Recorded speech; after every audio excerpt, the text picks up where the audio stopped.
This is episode 41 of the Say Again podcast with me, Amrita Tripathi. Whether you're a new viewer or listener or someone who's been joining us along this journey over the past year, I'm so happy to have you with us. I'm actually going to be doing a couple of giveaways of my book, signed copies of Young Mental Health or The Other Sister. So either nonfiction, co-authored with Meera Haran Alva, or fiction, my latest novel, The Other Sister, which seems to be getting pretty good reviews, I add.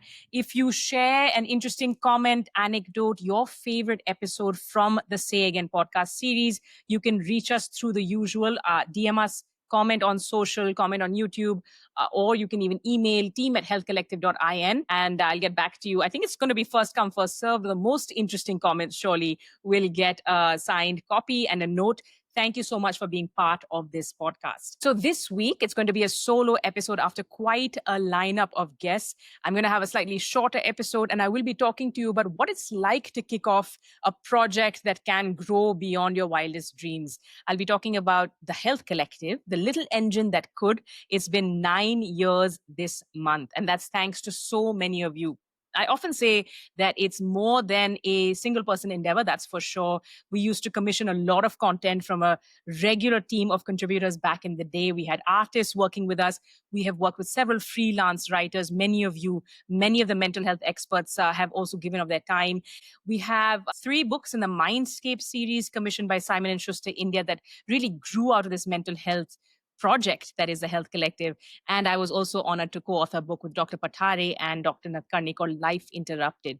So I think what might resonate with some of you, perhaps the lessons learned along the way. We did 8 years, 8 lessons last year, and I'm going to add to that and share a little bit about how you can actually find something you care about and really, really make that an endeavor that can be, maybe it's your legacy, maybe it's your passion project, as they say. I hate the side hustle. I hate that term. And I don't think we need any more hustling or any more hustle culture. But I'd be happy to hear from some of you. And, those of you who need some motivation or inspo, that's what this video or, in fact, audio clip is going to be all about. So what is the Health Collective? The Health Collective is something that I set up 9 years ago, essentially on a mission to share more credible information and resources around mental health and mental illness, with an India lens. So I'm calling this a little engine that could. What does it take to really kick off a project that may end up being your legacy? Well, I can definitely tell you that you don't start by thinking that kind of heavy thought at all. I actually started this project some 9 years ago, fresh off my experience as a news anchor and a former health editor. I was actually quite startled at the lack of quality, credible information around mental health and mental illness in India. There was little mainstream media attention at that time. And we used to fight to get these stories on air, but inevitably you're fighting a news cycle, that's dominated by all kinds of other headlines. Partly, we were also hearing that people didn't think this was an Indian problem. This is something that some of you might still hear to this day and age. We do know that the more awareness is spreading, that, together we can combat that stigma, together we can sort of shine a light on some of what's going on. And we also need to see representation, right? So those days, we didn't really have stories of lived experience from an India lens. You'd have, an international study, maybe an Indian mental health expert quoted in the media, but very few stories of Indians talking about mental health or mental illness conditions that they were dealing with. Now, I definitely realized this was another era, but bear with me for a second as I tell you how we kicked this off and, sort of decided to go for it. I had a few very interesting discussions with friends like Karan Thakur, with my partner Abhishek Kumar, both of whom are getting a huge shout out as we celebrate our 9 years. And certainly every year, I definitely want to shout out to those who have believed in this project from the beginning. Now, we decided that we would initially look for some sort of funding, but what happened and sort of really kicked off that trajectory and we've sort of built up that momentum. There was a tweet that someone had shared, looking for help for a friend. It's a tweet that I saw a couple of days late and I DM'd. As I say, it was a gentler time. So you could do things like that without getting in trouble. I DM'd to say that, I presume someone has sent you some sort of reliable help. But I was really appalled to hear that they hadn't gotten any resources. They hadn't gotten any information. And I thought to myself, well, here's something that you can actually help make a dent in.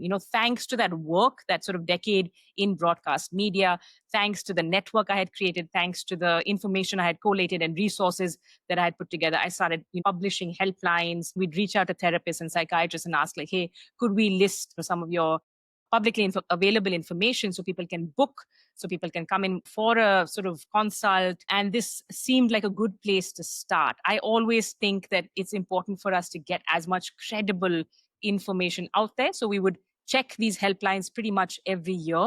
I think late 23 or early 24 is the last time that we checked the helplines that are still on our site. And from that, I put together a first piece, which I'm going to share and link in the show notes, a very basic piece on mental health, much like the articles I'd written before or stories I had done before. And it became a kind of call to action because very quickly people started writing in, a few people, and I think it did start with 2 or 3 people who shared that they would like to write about their own experiences when it comes to mental illness, and they would not like to share, with their own names. So they're 2 anonymous and 1 pseudonym. We have those stories up, and I'm linking to them as well, including stories on living with bipolar disorder, living with schizophrenia, and what it takes to deal with anxiety and depression. That was a post that came in from Deepa Singh Bias. A huge shout out to her, one of the first, attributed bylines. We also had some incredible therapists and psychiatrists who we reached out to. Now, before I started publishing the stories, I, of course, spoke to several mental health experts to ask them some of the do's and don'ts. What are the ethics around this? Can I commission content? Is it ethical to do so? What are some red flags? And I would run a lot of the pieces by them. And those are the folks I do have to thank by name. I'd like to thank psychologists Arpita Anand, Ratna Golaknath, Varkha Chulani, psychiatrist Dr. Achal Bhagat, Dr. Amit Sen, Dr. Samir Parekh, and Professor Vindhya Unudurti in Hyderabad. These were the first, really the core advisory group, who really helped think through some of the questions I was getting, some of the questions I had in mind. Professor Undurti, in fact, helped us access a list, that we could share of mental health experts. And I think that list is still up on our website. So you can see that it's not just a one-person effort. These are all people who tamp down any natural skepticism as to whether we would survive a few months, let alone years. They love the mission, they love the vision, and they were really part of that core effort to make this information more accessible. And we decided early on not to have a paywall. We've also grown thanks to so many others: Meera Haran Alva, Kishore Mohan, Merin John, Solo, Ishita Mehra, Advaita Das, Pialis, Deepa I mentioned, Devanik, Sukanya, Vandita, Swarnima, Kamna Chibbar, who's really helped us kick off and really take this to another level with her regular contributions over the years, including Hindi content. Suresh Kumar kicked off our Tamil content. Meghna Mukherjee, huge shout out for everything you do, including the grief circles that you've been hosting with us. So many other people to thank, including Tanmoy Goswami and Shubrata Prakash, who are such leading lights in this field in their own right. Our interaction started with a piece that I got Tanmoy to write on the media representation of death by suicide. And Shubrata Prakash, I first featured her, I think, in an interview when her book came out. And we've just sort of grown and grown, and our friendship has grown over the years. Very, very grateful to have them as our OG tribe members. Huge thank you, of course, to all of our readers over the years, right? I think that it's been one of those projects that would not have been possible without an audience, because we had the content, we got the audience, that sort of chicken and egg situation. We got the books commissioned, we sort of grew, we got more mentions in the press, we got all that earned media, and we've been able to, I hope, make a little bit of a difference in how mental health and mental illness are viewed in India. I've been doing talks ever since. We've had incredible conversations across the board with multiple stakeholders. And I'm very, very delighted to say that I think that things have really changed since we kicked off. And of course, the pandemic had a lot to do with that. So many of you had a lot to do with that. So let me tell you a few of the lessons I've learned. And, for those of you who are not interested in kicking off any of your own projects, you can probably pause here. You can probably go back to dropping a comment if you liked, sending one of your favorite episodes or anything that stuck with you through this podcast. And, you probably get one of these 2 books. And I will also be doing book giveaways of authors who are not me as we go. So keep an eye out. And thank you so much for your attention. This bit is for those of you who are interested in kicking off something of your own. And maybe you think it's going to be too difficult, or you think that no one's going to pay attention, or you think that it's too big of a challenge. All of those can be true. And yet, let me just tell you that sometimes when you sort of clear out that clutter and you decide, you really have to go back to first principles on why you're doing what you're doing. I've had to do that many times. I can tell you there have been many times I have been close to tears, wanting to pull my hair out, deciding to shut the Health Collective down. And certainly our future is far from steady or secure. As you can imagine, it takes a lot to keep something like this going. We are actually going to be going into a bit of a reset, so I can regroup as well and figure out what's the best phase for us the next couple of years. But I just want to tell you that it is a work in progress. Nobody starts out with that finished, polished product. And I think if you take some of the cue from the startup culture and realize that, you can figure out your product market fit, you can learn by doing, and you can actually A/B test very cheaply nowadays, just basis. I'm talking about, for example, content ideas that might work, right? You can quickly put out content ideas and see whether they're finding an audience. The first thing, though, is, as I said, first principles, figure out what it is that you want to be doing. Why do you want to be on this, whatever the topic is? What is your motivation? What is your expertise in this? And then you can grow from there. I genuinely feel that a lot of what helped me was the fact that I could lean on my training as a journalist. I could lean on the network I had built and then grow it further. I really had to do, of course, a lot of the research and reading and homework. There's no shortcuts to that. Even in this era of chat GPT, I think that you have to really put in the hard yards, but you find allies very quickly. Once people realize that you're passionate about what you're doing, that you have a vision, that you have a mission, I think that they're pretty quick to, band around you in solidarity and sort of support you, whether it's time or some sort of resources or their own domain expertise.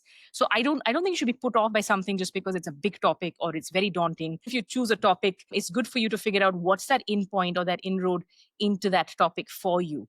I do think that we all have, different kinds of strengths that we can leverage. It could be your network, it could be your resources. You could have deep pockets, deeper than us for sure. But your biggest asset tends to be your credibility, right? We were not upselling from the get-go. We were not trying to push an agenda. We were trying to share information as widely and as inclusively as possible without trying to really, I guess, without really trying to define some sort of agenda. And I think that was really important for us.